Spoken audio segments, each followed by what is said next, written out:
বেশিরভাগ মেয়েরা প্রচুর পরিমাণ জেদি, ঘাড় এতটা তেরা, যা বলেছে তাই বলেছে, এর বাইরে সে যাবেই না। অ্যাটিটিউড, ঘমন্ড, ইগো, অ্যারোগেন্স, এই অহংকার, এই জেদ, এই হিংসা, এই ব্যক্তিত্ব পরায়ণতা, নিজের প্রতি নিজের প্রচুর পরিমাণে তার এত বেশি সেলফ রেসপেক্ট যে ইগোর ঠেলায় সে বাঁচে না।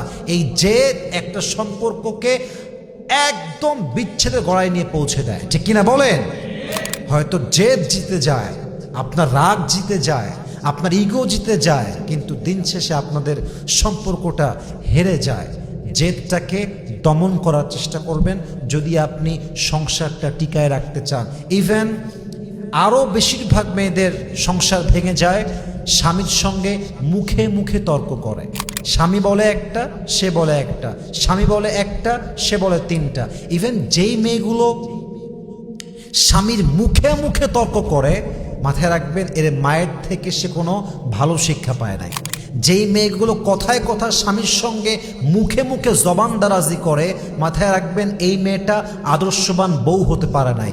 এবং যেই মেয়েটার স্বভাবই হচ্ছে মুখে মুখে তর্ক করা, ওর যে একবার ডিভোর্স হবে তা না, ও যেখানেই যাবে ওর শেষ পরিণাম তালাক ছাড়া সেকেন্ড আর কিছুই হবে না, ঠিক কিনা বলেন?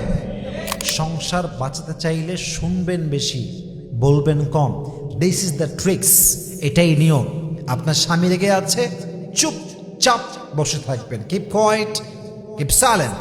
মাথা রাখবেন স্বামীর মাথা এখন গরম, উল্টাপাল্টা বলছে, একটু পরে মাথা ঠান্ডা হয়ে যাবে।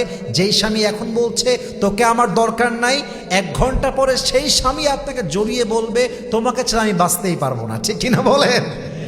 স্বামী ঝাড়ি দিলে একটু সহ্য করে শুনতে হবে।